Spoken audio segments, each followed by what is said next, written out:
Welcome, ladies and gentlemen, to LCK Spring 2020. This is the remote broadcast, and for the first time, I am here. I'm Atlas. I'm joined, I think, by LS somewhere in Korea.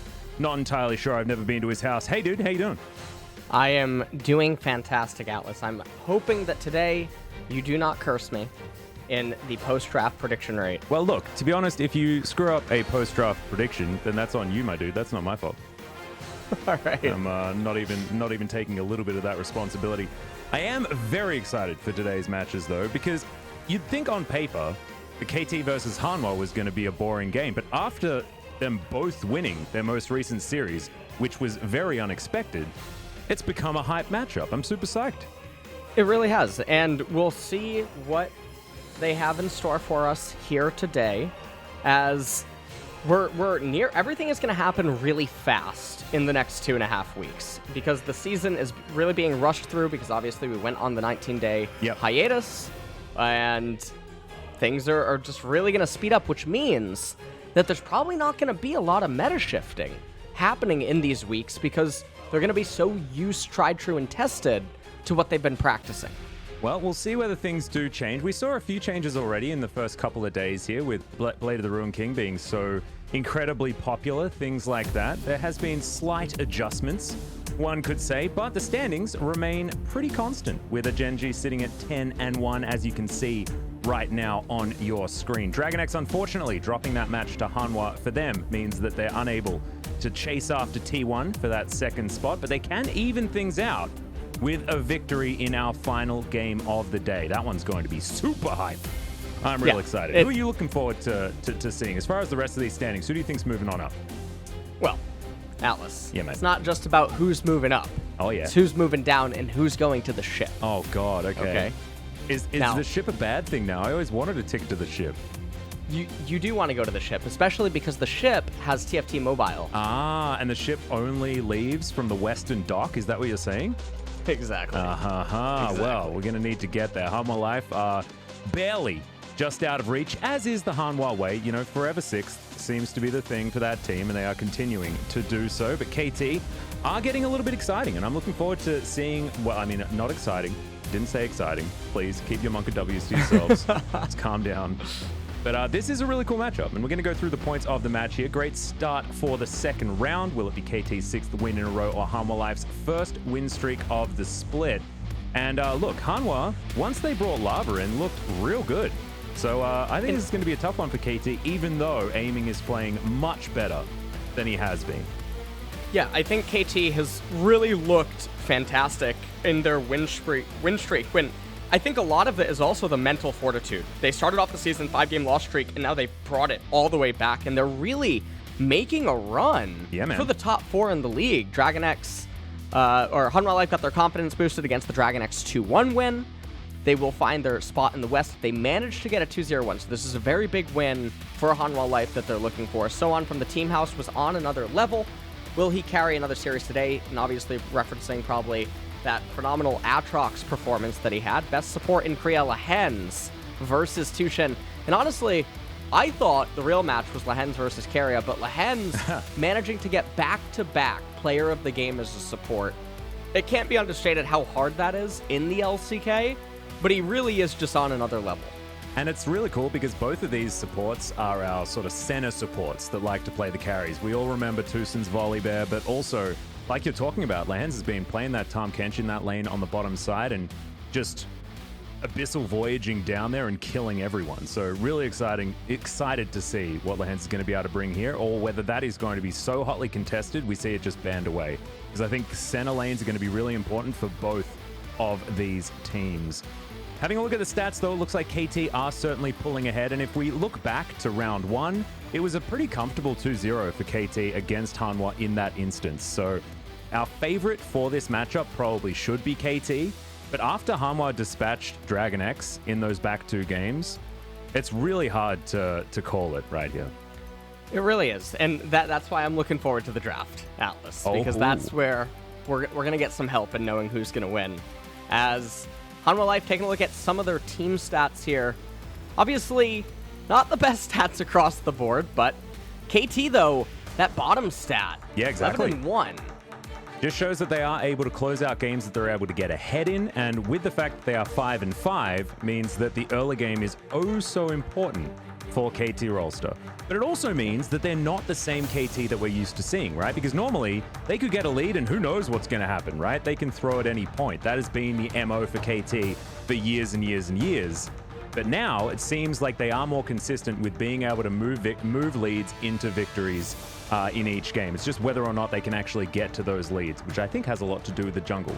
Starting off though, with Hanwha Life, QV Haru Tempt Lava is starting this time around, and of course Lahen's down there towards the bottom side, and on the other side of the rift, Soan, Bono, Kuro, Aiming, and Tucson, the very standard lineup that we've been seeing for KT throughout their most recent games, which have been their victories.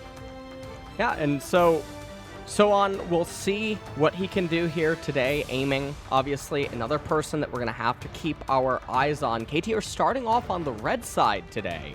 Yeah. And that means that, in theory, they should be able to get a leg up over Hanwha Life, who a lot of their victories throughout the split have actually come from draft edges. And if you're having to blind all of your matchups, it does get a little bit more difficult.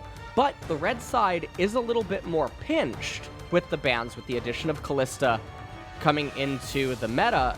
Although, Hanwha Life, not sure how much priority they'll actually put on Kalista. I think they'll probably put on the priority in the ban phase when it comes to the Kalista. Of course, Aiming has certainly been very happy to pick her up, but Lava has not been that kind of player, and I'm really glad that we're highlighting the jungle here because Bono is still that loose cannon, right? Sometimes he pops off, sometimes he just pops. And that doesn't necessarily work out if their jungler has exploded at the start of the game. And that was the story of their first 5 matches.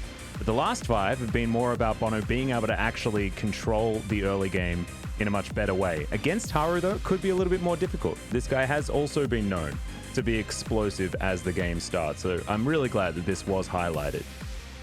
Yep. So what Bono can manage to do for his team in the early phases of the game, as well as what jungler he's actually going to end up being on. Whether it's Olaf or Jarvan. Yeah, exactly. Yeah, it's gigantic we champion saw some pool. pretty good Jarvan performances yesterday in the final series. It turns out Clid's pretty good at Jarvan, guys. He's all right. Yeah, I don't know. He does have 2 losses on him. Does he? Of all time or this season? Not, because yeah, I'm pretty of all sure time. he hasn't this season. Yeah, yes, not this season. Yeah. When you talk about all-time losses being at 2, you know things are going relatively well. But speaking of going relatively well, here we are into the draft for game number 1. Hanwha on our blue side. KT, like you were saying, is going to be on the red, and Ornn and Olaf already banned away on blue side. The Ornn on blue side bans have been coming through a lot recently, and it's weird, as the set of Felios are the answers. It strikes me so bizarre because Ornn is still totally B1able. It would make... Okay, well... If that doesn't make you worried for Hanwha Life, I don't know what else can. You're banning both Kalista and Ornn on blue side. Well, we knew that they were going to ban Kalista because Lava isn't the Kalista player, and we saw Aiming just destroy on it. So there was no chance that that was going to be given up. QV is not the type of player that would really look to pilot Kalista, or at least not actively seek out That's a good to point. do it. That's a good point. We have to remember the Kalista flex, which is why she's moved up in that priority, as Varus looks to be the option, and that could go to either Tempt or Lava. Tempt has historically been one of our Varus mid players, and I do like taking that one away from Kuro as well, because he was probably one of our better Varus players. I think of all time, he's got like a ridiculous win rate on the Varus mid. So taking that one away as KT look to see whether they want to steal away a Misfortune or something like that at this point. KT have to decide. Well, Jarvan has to come in, right? Jarvan. Yeah. Yep.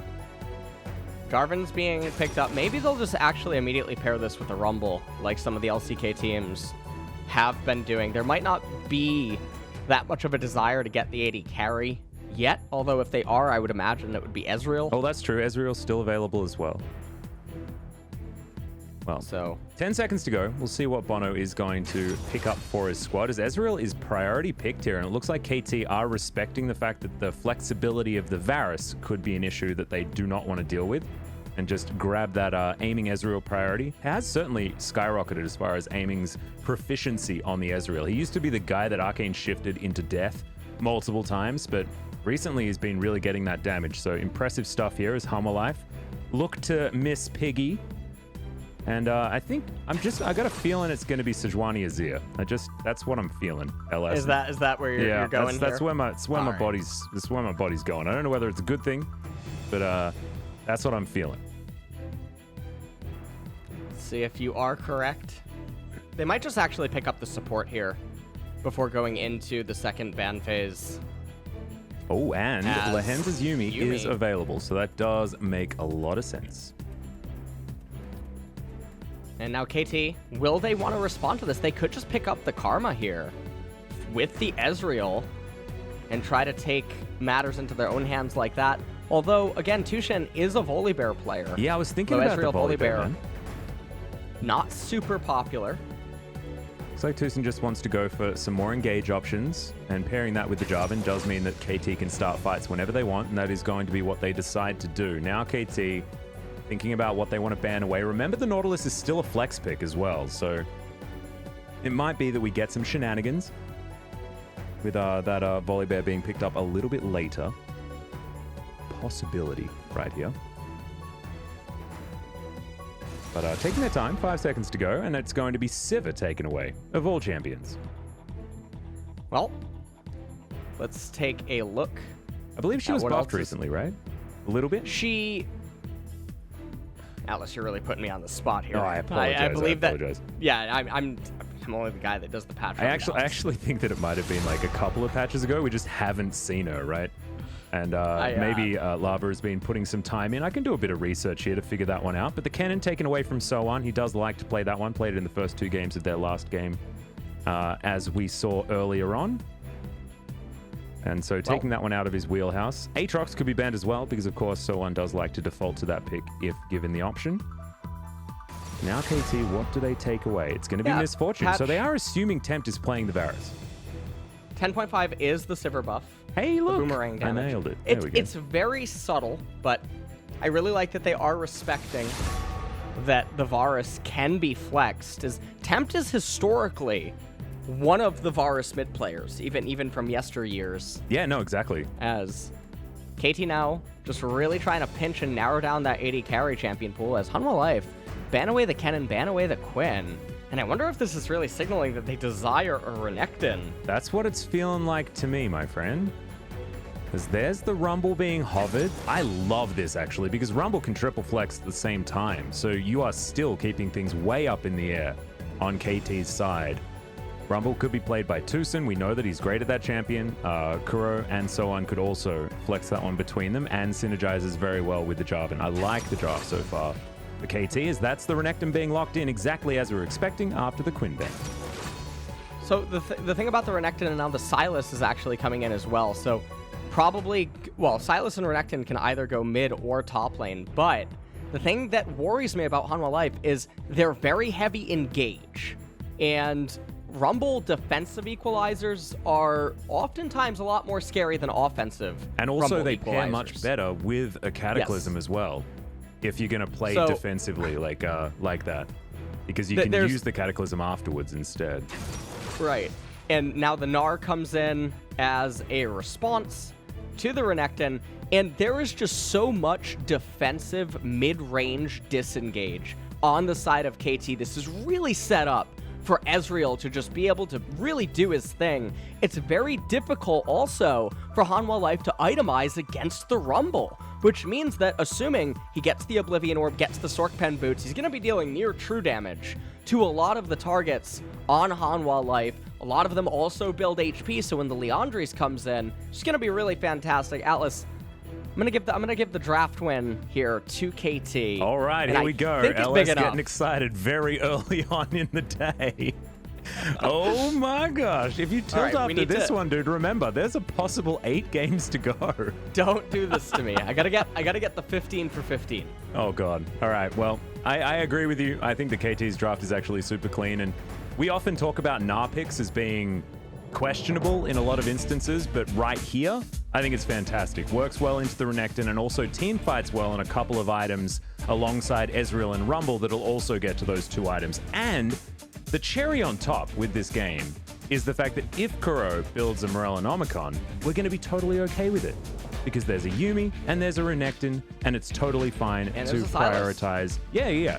And the Kingslayer can also be interrupted Kingslayer's by that one. So massive look, healing. it's just free passes all round here for KT. Love it. Absolutely love it.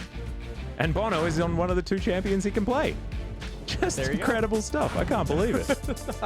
This is what happens when I come back. It feels like the LCK players have figured everything out, as we have also figured out our way towards Summoner's Rift here for game number 1 of my personal remote broadcast. Never done it before. This is bringing me back, man. It's bringing me so far back. It was like 5 years ago, 6 years ago that I was commentating from, you know, my computer at home. And there's just something heartwarming about it, you know? Just like a 5-man stack invade from KT. It really is heartwarming, It's isn't it? so heartwarming. Now, they don't have a sweeper lens, which is very actually surprising. Normally, when you're going to do a 5-stack like this, typically you always take the sweeper lens so you can know not just if, well, just so you can know if you are on a ward or not, because then it lets you know, like, okay, we probably shouldn't risk anything. They're clearly fully aware of what we could be doing. So, a little bit suspicious. Taking a look at the runes as Varus and Yuumi on different pages here. Gathering Storm on the Yuumi to go late. Oh And the Scorch on the Varus. And it leaves you thinking that it should have actually been inverted, because Yumi's the one that does all the poke. I don't know, man. I feel like, you know, Lethality Varus also does a fair bit of poke, which is exactly what Lava is doing here. He's channeling his mid laner roots. I like that. We've now just got a mid laner in the bottom lane and a mid laner mid as well. So, sort of how Lava is expected to play this one out. But Aiming and Tucson will have a fair bit of agency here in this lane if things are more extended as far as the trades. Let's just see how this one is going to play out. We're not expecting too much action, as of course the Zoomies will keep Lava well and truly alive throughout this laning phase. We'll see whether Tucson can actually convince good old Bono to come down here and give them a hand. Having a look elsewhere as far as the lanes are concerned, are we seeing any real mismatches here? As you know, apart from the Gnar versus Renekton being Renekton favored, how about mid lane? Do we reckon the Rumble's going to be all right? The Rumble's going to be completely fine in mid. It's not really a lane where either player can really look for a solo kill by any means, and depending on how Kuro plays it, I mean, he even has the heal for added measure. He's just able to constantly play for push inside of waves and then look for recalls, and he has really good recalls. He's able to just recall into Sork penetration boots for 1100 gold. Alternatively, if he stays in the lane long enough, he could even get Haunting Guys first, although I wouldn't suspect a Haunting Guys into Leandri's Rush here, just because Oblivion Orb, Sork Pen, as the first 2 items, just has such insane value, given that he's sort of the only AP. I mean, Ezreal deals a bit of magic damage, Nautilus too, but all things considered, here comes Bono. Yeah, we're going to miss the Harpoon, unfortunately, though, as Bono's still waiting in the wings. He just wants Tempt to throw a Kingslayer at Kuro, but it's not going to happen. He's going to hold on to his guns here as the Jarvan moves down towards the bottom side. This Krug camp should be his option here. As we check out the pick statistics here for Hanwha Life. The first time that Tempt has played Sylas so far this season. And Lava also, first time on the Varus as far as this season is concerned as well. And the first time that he's played it as an AD carry instead of as a mid laner. As KT, certainly a lot more comfort as far as their pick statistics on these champions are. As Tempt goes down to about 250 health. This is not going super well for Tempt in the mid lane, and it's great to see Kuro playing back to his former self, who was certainly finding his form again when he was over in the LPL. As Haru's gonna find it here as he throws out the W, but Solan's gonna get out. Flash for flash as far as the top lane is, so still absolutely fine here for Solan. Yeah, this is actually much more beneficial for Solan. Renekton being down his flash is a lot more problematic than the Gnar. And the other thing about this is Cube is sharing some XP with the Sejuani. And so at the end of the day, the lane states for all of the players on the side of KT are just going really well as it currently stands. Infernal Dragon, first one of the game.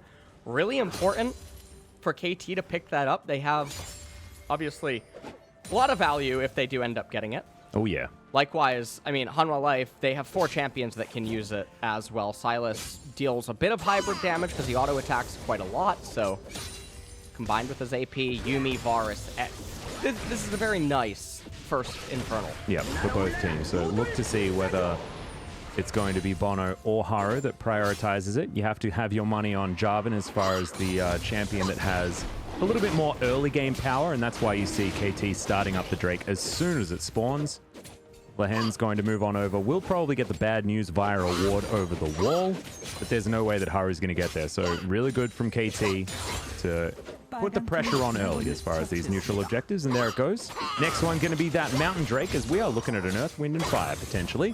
As so on, taking a lot of damage here from Cuvee, but we'll have Meganar available very soon. And get some bit of that health back. Yeah. CS, and now it looks like he's going to look for a recall. And the first item for the Gnar, probably going to be Phage. I'm not sure if Soan would want to do anything like Blade of the Ruined King, even though there is some HP stackers on the side of Hanwha Life. You can see actually Soan is almost refusing to recall right now at 38 CS, so definitely wanting a bit more gold. I reckon Bilgewater Colors. I reckon he's going to do it. I think our LCK top laners are just on the Blade of the Ruined King hype train. That is just, that's what it's been feeling like. We saw Blade of the Ruined King Camille. As soon as that comes in, that's when you know. Any champion, just build it. Well, aiming and Tushin down here in bot lane. Just farming it out.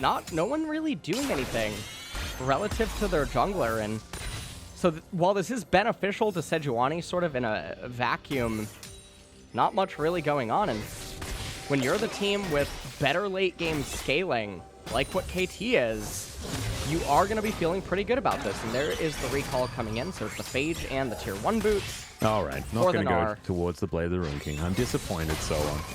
It's all right. We have seen some Phage into Blade type builds just to have that extra rage passive for the movement speed. But possibly not going to be the thing. The thing I really love about KT's draft and composition is that it's going to spike mid-game and late game. The 2-item spikes for the Rumble and the Ezreal are going to be really important for KT to play around, and it means that getting towards a 4-stack of Drakes is going to be much more comfortable than you may otherwise expect from a team like this. So I'm just really happy with what KT have put together for themselves, because not only are they conceding... well, we've got a bit of a fight here in the mid lane as Kuro's just going to heal and flash away. Yeah, really just not a lot of synergy, actually, by Hanwha Life. Both their top and mid lane going a little bit too early. Haru not able to follow up. Kuro did use his flash and his heal, but like you're talking about the dragons, if KT gets the next Mountain Dragon, it's really big. You can see actually Rumble, I think, is building Merc Treads as his first item, which is really surprising. We saw BDD do this yesterday in a spot where Sork Pen Boots just looked so much better. But Jarvan builds resistances, Gnar builds resistances, Nautilus, Ezreal even, if he goes for the Iceborne Gauntlet. Not sure if he's going to. There is a lot of melee champions that want to stick, and Varus is lethality. So you don't have to go Trinity Force in a game like this. I personally think that Merc Treads are really good for the Rumble this game, purely because of the CC reduction, right? We talk about early magic resist a lot, but I think having Tenacity versus Sejuani, Renekton, and the Sylas is going to be really important for Kuro, who wants to be pushing up the lane and is, of course, very melee as this Rumble. Hanwha are going to be able to take Shelly down here. And, 9 minutes is where we're ticking towards. Kuro's just going to burn down all of these minions. It looks like KT aren't interested in contesting for the Rift Herald, as the Wallop is going to land there. But there's the Abscond, and we've got the last chapter. That is a very dead Kuro. Not enough Merc Treads, I don't think, for that Rumble in the mid lane, as KT will be able to take this advantage and move towards the bottom lane. Outer turret, but Hanwha Life aren't finished in mid. The thing about this is they also have the Rift Herald, so they could have summoned it right there to get a few more plates, but it looks like they want to make sure that the first 2 plates are missing. There's not any sense of urgency, really, to cast it right now. There's a 1 minute until Mountain Dragon, which I do suppose that is an argument. If you do summon it and get a lot of gold before that Mountain Drake, perhaps it alters your recall, but we can't currently see the exact gold in their inventory. You can also use it to add pressure so that you can take the Mountain Drake for yourself as well, as we see the flash in from Lava, just grabs the Chains of Corruption, and they end up getting that kill right there, 30 seconds until the Mountain, and you can see that everything is lining up actually quite well for KT. They have the priority in bot lane if they want it. You can see the recall actually coming in from Varus and Yuumi, so I think they're just giving it up. There's not teleport available. Ezreal stopping the recall. 10 seconds until Mountain. Sejuani pathing to the right-hand side. Silas is, I think, unable to get priority, actually, at this current state. He has Kindle Gem plus the Revolver, but Rumble, very durable. Mountain is started up. Yuumi is there as well, but Haru gets on over. Control ward now. They might TP the Renekton. Well, we'll see whether Cuvée is going to be able to get it, but he's very close to the Gnar that can interrupt when he hits Mega Gnar form. 1,000 health on the Drake here as Tempt is going to move on in. Gets a death charge as the Drake is taken by KT. Equalizer now down as Tempt in a whole lot of trouble. But they're not going to follow this one through. It is going to be that Cloud Drake for the Earth, Wind, and Fire fame, but it's not going to be any kills, just the dragon taken for KT. And now they're going to summon the Herald immediately. And so this is leaving you questioning, why didn't they do this sooner? Because it seemed like Varus had to go back down to bot lane to get a better recall in terms of gold. So maybe had they had the gold sooner, Varus could have recalled, passed towards the dragon immediately, and maybe it would be a different result. However, Hanwha Life do get bailed out a bit. Cloud Dragon is going to be the soul of the game, and the movement speed is really nice, but this means that the third dragon itself doesn't really pressure them, and it doesn't really change any dynamics. It's only 10% ultimate CDR on champions that aren't immediately casting their ult off cooldown, so it's not like it probably has a lot of practicality. I mean, True Shot Barrage is probably an argument, but I see your point. You're not exactly going to be equalizing as soon as it comes off cooldown. As Hanwha Life just going to continue pushing things out. Crow not going to find that harpoon onto Tempt, but seems like the Rumble still has control of this lane despite that death earlier on. And so on. He's in a good lane, technically. But right now, not exactly having the greatest time against Cuvé's Renekton. As you can see in the CS, down by 25 is not the expectation that we had, but more attention was put on by Haru rather than Bono. And KT now towards the bottom side. This is where Bono's attention is going to be. We see no pings onto the Jarvan, who's hanging out in the alcoves, and it might be a dive the KT are looking for. Yeah. Bono waiting, being really patient. Haru is in close proximity. This could be disastrous, although, do they see? Yeah, I think they do. The Sejuani. Oh! That's a big that's going to be built up there. Gonna need some zoomies there as Lehens does press that button. And we're looking at a potential dive. Bono looks like he's apprehensive. Doesn't really want it. Thinks that there's not enough minions. And to be perfectly honest, I agree with him as Kuro makes his way down, but a little bit late. Was unable to get the lane priority when he wanted to. So KT just going to back away as we've got a bit of a fight here towards the top side. Soan in trouble. That's a big Q from Cuvée. Now Soan trying to answer back. Not going to find the Hyper onto the Renekton.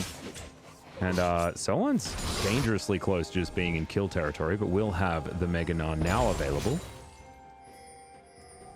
Hanwha Life looking to put on more pressure. Yeah, this is real scary. Tempt is going to move all the way in. The hijack of the Gnar ultimate is going to be there. The flash forward from Tempt as he locks it down, but the answer is going to be there from Soan. The flash forward, the wallop is going to land, but it's not enough as the Winter's Wrath is going to secure the kill. Bottom side of the map, KT answer with an outer turret, but the outer should be falling on top side as well, right as these plates are getting ready to fall. And we'll see how many plates Cuvée can actually get. He should at least get 2 more. I don't think he'll get the last one. But nonetheless, it still is a victory for them. The Gnar does get put further behind. And again, because of that Cloud Dragon coming up, it's not like it's an Ocean. An Ocean would really be scary. It would be threatening a 22-minute, roughly, Ocean Soul by KT if they could end up getting it. But the way that the game currently stands right now, it is still pretty even. Take a look at the replay. Sejuani ultimate comes out. Silas tries to follow Gnar. Nice attempt at a throwaway by Soan. Gets the stun, but Little Miss Piggy a little bit too tanky. Yep.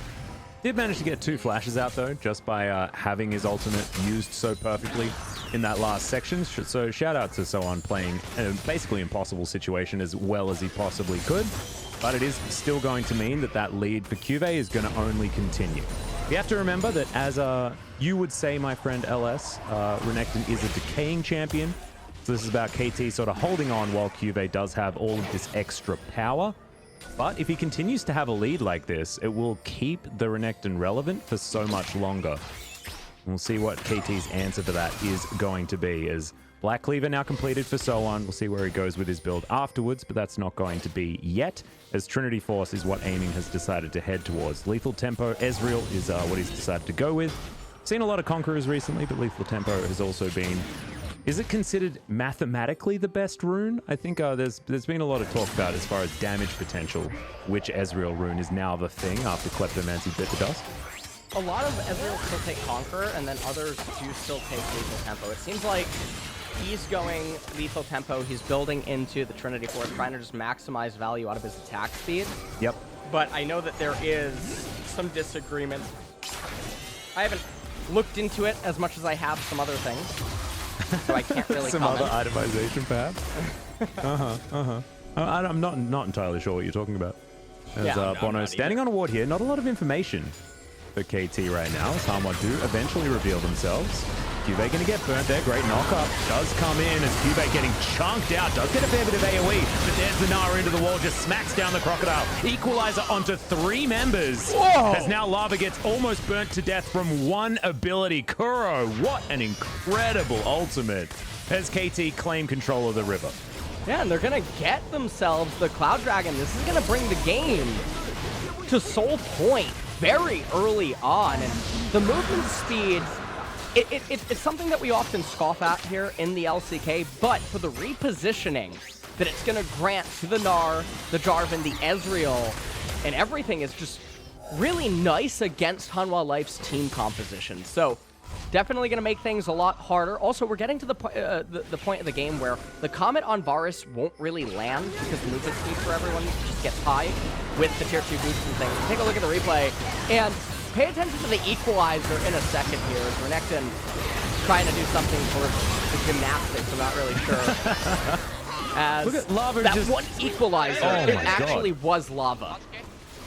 Just insane. We're going to check out the crush over the wall here. Good old Soan.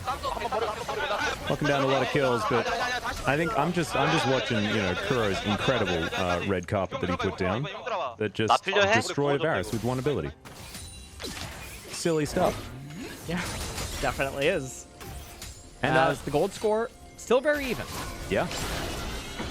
KT not with an advantage just yet, but there's the Cataclysm. Equalizer comes down, but as it turns out, there is a flash available from the Varus, so that is an ultimate just thrown into the bin by Kuro, but trading an R button for an F button is certainly worth it. Yeah. That's going to mean that the next time that those ultimates are both up, if Lava is too overextended, it's a really easy death sentence inside of the Coliseum. As KT, they're fine to just wait now for 3 minutes. You see their items coming in. Leandre's Torment was picked up on Kuro. Lots of HP stack on the side of Hanwha Life. And this is definitely what we were talking about, right? This is the 2-item spike situation for the Ezreal, where Aiming can park himself mid and take control. And KT should be able to win fights for the next 5 minutes, and that means that they should be able to claim this Cloud Drake. The Dragon Soul will be there, and they will be able to snowball their lead further forward.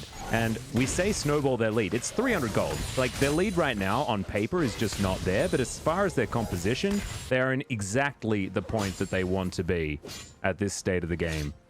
So we'll take some heroics here from Hanwha Life in order to get themselves back in this one. And I just don't know how they're going to be able to do it with the composition that they have available to them. Well, things are definitely going to be a little bit dicey. We always talk about here that the gold score, it does not really paint the full picture. It is so hard for Renekton, Sejuani, and Sylas to engage onto KT if they're playing from a defensive standpoint. No one can get onto Ezreal. And the Varus, he only has 1.5 items right now. So maybe he'll complete his second item. I don't even think so, as he picks up Stopwatch and a Longsword. So not even going to get to Duskblade of Drakthar or Umbral Glaive prior to the Cloud Soul fight. And that's just really bad news. Everyone on KT is so far ahead when you consider the team composition. It's going to be really difficult. Sylas doesn't even have Stopwatch for this next fight, even though he's building into Zanya's Hourglass. I'm upset about that one. I think that Amp Tome should certainly be a stopwatch if they want to be able to team fight. at any point soon in this game. Maybe expecting to find a cheeky recall and grab that Zhonya's within the 1.5 minutes that they have before that Cloud Soul fight is available, but I'm not sure whether that's the thinking that he had, as Shirley is going to be able to take down this outer turret in the mid lane, and Hanwha Life do get themselves some extra global gold. That is going to even out the gold entirely. We are square between these two teams. But as far as Power Spike's concerned, Aiming still has his pretty comfortably. Kuro looks to be building towards either Morello's or the Void Star. And Lava is just clinging to relevance. This is his time to shine, honestly. He's going to be able to land the pivotal piercing arrows. Then he should be able to keep KT low enough to a point where they're not going to be able to teamfight as effectively. But that's going to be a tall order. I feel like Varus is like a less safe version of Zoe in this stage of the game as lethality. Yeah, and the Jarvan just able to get onto him with relative ease. As Bono is actually just going full tank, which is a little bit surprising because I think that there is a lot of value to just having a Black Cleaver inside of your build. Oh, no. Okay, so it looks like he's going full tank, but that's going to be GA Black Cleaver, 100%. Oh, okay. It's got to be. It's got to be, right? I love the glass basically full. Yeah, my glass is most certainly half full. I really hope that he doesn't go back to buy before they win the game or something like that. So in my mind, I can be right. But Kuro is going to find a whole Hanwha Life team. There's the ultimate to come through. The Glacial Prison is going to land. Bono gets the knock up, and the Cataclysm destroys the Varus before he can do anything. And the Sylas isn't able to make it out. It's a team fight win before it even really started on KT's side, as Aiming tries to Mystic Shot a turret. He's not going to be able to do that, but he should be able to take a Baron. This is so bizarre, though. They're going to the Baron over the Cloud Soul. And I would think that just getting the Cloud Soul and then using the Baron as a forced neutral objective to fork Hanwha Life would be a much better decision. And now you can see Tushen and so on. They're trying to go over to it, but they're way too late. Honestly, a bit of a lopsided decision. Yeah. I mean, they get the Baron. They're going to get a lot of advantages off this. It is just a little questionable. And you're absolutely... I know what you're thinking. Yep. The Cloud Dragon doesn't mean anything for Hanwha Life, and that is true. And it also means that they're not going to be forcing an earlier Elder Drake, which is going to be a more problematic thing to play around when Baron is available as well. And so I can understand that KT probably completely okay with just opting in for a trade, getting themselves an earlier Baron to grab more global gold, extend their lead further, and try and just get a stranglehold on this game. But it looked like Kuro was caught out of position here. We'll check out the replay. Oh god, Bono, that was just amazing. As Temp even blowing his flash for no reason, he's not going to have that available. And this is what we were talking about. From the champion select all throughout the game, how does Hanwha Life's team composition do anything? Not only were they beat in every single lane, and also the jungle, when all 5 champions come together with one another, defensive Rumble ultimates, they ruin your day. All of a sudden, Sylas actually has to run away. It's like parting the Red Sea. Rumble suddenly becomes Moses in the middle of the team fight, and with Cataclysm plus Equalizer, you have the reach to Varus. And so if he doesn't have Flash, he has to run for the hills. He can't stand still, which means that he can't be Legolas at Helm's Deep. And Ezreal is just raining down fire, unable to be touched.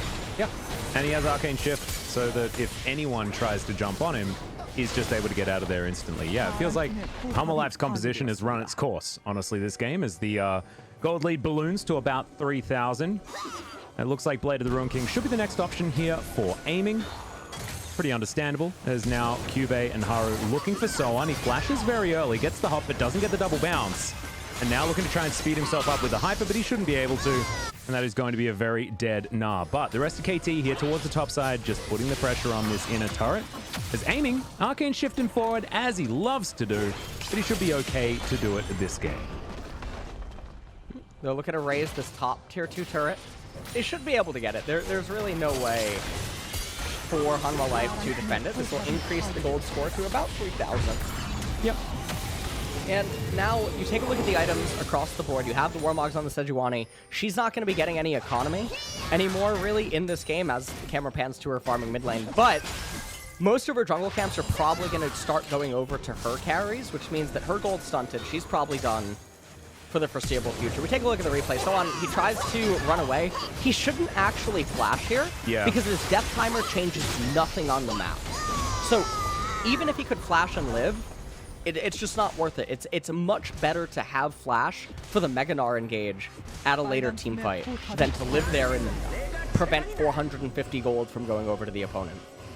Yeah, well, we'll see whether Sohan is going to be able to find his flash before that next fight. I have a feeling the answer is going to be no, as Kuro is winning on the XP. Tempt very close to him there, though. As you can see, our top laners, no real differences there either.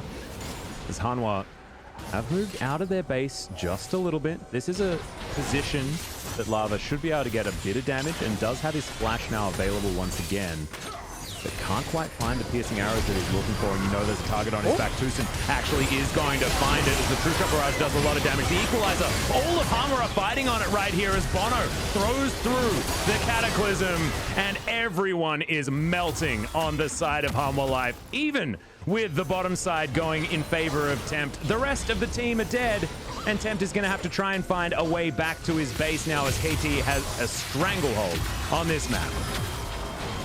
Aiming should be able to find Tempt. It's just one cheeky Q, and he is going to be able to lock that one down with the help of Bono and friends. With a minute left on the Drake, it should be a broken base, a Dragon Soul, and then a game win for KT. Well, that is going to be, at the very least, the inhibitor going down. Death Timer not too far away, though, for the Renekton and the Sejuani, so they'll turn around after this. They are going to strut their stuff over to the Cloud Soul. As we take a look at the replay, pay attention to this. Bono flag and drag, and I don't know what he was looking to for. interrupt Haru or something? I have no idea. A little bit of a detour. Equalizer really on point and just doing so much value. And honestly, Atlas, I wish that there was a way to get 2 MVPs this game. Yeah, me too. As Bono's going to find another target. Lehens dies as an afterthought, and Cuve tries to run towards the bottom side. KT, they're interested in the Cloud Drake, so it looks like the Crocodile will escape this time, but he's not going to escape this map with a win. This is all KT right now, just dotting their I's and crossing their T's. An Equalizer on the Drake. That's what I'm talking about. He knows he's going to have that back available very, very soon, considering his couple of Cloud Drakes that they have in their back pocket. Nice work there. Well. Kuro. So this is really looking like all she wrote. We're just going to wait for the inevitable endgame push. Will Aiming get a Flame Horizon? He might. We're going to have to find out. He's really close to it. 3 waves away. The thing that's difficult here, right, is you'll be looking at this game and you'll be like, oh, Lava's so bad. Why did he play like this? Blah, blah, blah, blah. But honestly, it was down to the draft. KT drafted a composition that's able to stop Varus from playing the game unless he has a threat or something that can heal effectively for him. We would talk about this replay, but it's just 2 players on Hanwha dying. And there's not really much more to talk about. But Lava just can't get into fights to do damage. Yeah, he absolutely can't. And so this is a little bit of a rough game. We'll see if Hanwha Life can bounce back in game number 2. That'll be the one where they are on red side. Yep, as another knockup comes in from Bono, throws down his Gargoyle Stone Plate, not going to be taking too much damage here as Lava gets 1 auto attack, but honestly he can't approach the KT team members as Tucson takes a fair bit, but Bono's back in again, gets himself a heal as Cube down very low. Haru's going to die first, the front line gets eviscerated. It's a triple kill so far for Aiming, make that one a quadra, as now he finds the pentakill, 2 in a row, one day then the next. Aiming, going to grab the first for the LCK for Spring. And that is a fantastic feeling to get it as well in this game. The Ezreal is really the prince of this team composition, and I think with the pentakill Atlas, just so that we're not the oddballs out, I feel like the MVP has to go to Aiming. Oh, you reckon? Not going to go to Bono for just winning every team fight consistently? Or Kuro with the equalizers. See, this is where it gets tricky. I know, right? It's a toughie. Really, it is certainly a toughie. Oh, man, that's hard. That's hard. I mean, do you just follow the Penta rule? If Penta MVP, you know? This is where I'm pretty sure that's a statement in the code when we calculate MVPs.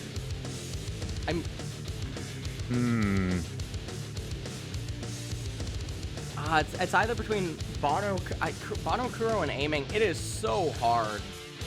I'm giving mine to Bono. I'm not doing it. I'm ignoring the script. That if statement is cancelled. Just cancelled it. As my picture, by throwing the you way, to on the wolves. stream I mean, is I'm gonna go terrifying. with Have you seen it? what? My profile picture on the stream. Oh no, let me tune in. Oh god, dude. I think we're gonna have to adjust that for tomorrow. I'm just.